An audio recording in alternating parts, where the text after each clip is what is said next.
ప్రభుత్వం అనుసరిస్తున్న కార్మిక రైతు ప్రజా వ్యతిరేక విధానాలకు నిరసనగా సిఐటియు ఆధ్వర్యంలో ఉమ్మడి శ్రీకాకుళం జిల్లా పాలకొండలో మండల కేంద్రంలో భారీ ర్యాలీ నిర్వహించారు. పట్టణంలోని కోటదుర్గ ఆలయం ఎదురుగా నిరసన కార్యక్రమం చేపట్టారు. అనంతరం అక్కడి నుంచి తహసీల్దార్ కార్యాలయం వరకు భారీ ర్యాలీ కార్యక్రమం చేపట్టారు. 4 లేబర్ కోడ్లను రద్దు అయ్యే వరకు పోరాడతామని, అన్ని రంగాల్లో పనిచేసిన వారికి కనీస వేతనాలు 26,000 రూపాయలు చెల్లించాలని డిమాండ్ చేశారు. కాంట్రాక్ట్ అవుట్సోర్సింగ్ ఉద్యోగాలను పర్మనెంట్ చేయాలని సూచించారు. సిఐటియు జిల్లా అధ్యక్షులు దావాల రమణారావు.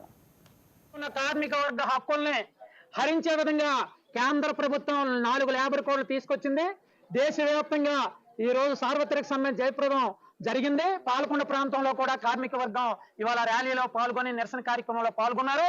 మరి కేంద్ర ప్రభుత్వం ఎప్పుడైనా కార్మిక వర్గం నష్టం చేకూర్చే 4 లేబర్ కోడ్లు తక్షణమే రద్దు చేయాలని చెప్పి, అన్ని రంగాల్లో పనిచేస్తున్న కార్మికులకు కనీస వేతనాలు 26,000 రూపాయలు చెల్లించాలని, అవుట్ సోర్సింగ్ కాంట్రాక్ట్ ఉద్యోగుల్ని పర్మనెంట్ చేయాలని, ట్రాన్స్పోర్ట్ రంగంలో ఆటో కార్మికులు, ట్రాన్స్పోర్ట్ అమాలీ రంగాలకి వెల్ఫేర్ బోర్డు ఏర్పాటు చేసి వెల్ఫేర్ బోర్డు ద్వారా సంక్షేమ పథకాలు అమలు చేయాలని, ఎప్పటికే భవన నిర్మాణ కార్మిక సంక్షేమ బోర్డు ఉంది, ఆ సంక్షేమ బోర్డు ద్వారా భవన నిర్మాణ కార్మికుల సంక్షేమ చట్టాలని అమలు చేయాలని, ప్రభుత్వ రంగం ప్రైవేట్ పరం కాకుండా ఆపాలని చెప్పి ఇవాళ కార్మిక హక్కులు హరించే విధంగా సంఘాలు పెట్టుకునే హక్కు కానీ ఇవాళ చివరికి 8 గంటల పనిదినాన్ని కూడా 12 గంటలకి పెంపుదల చేశారు.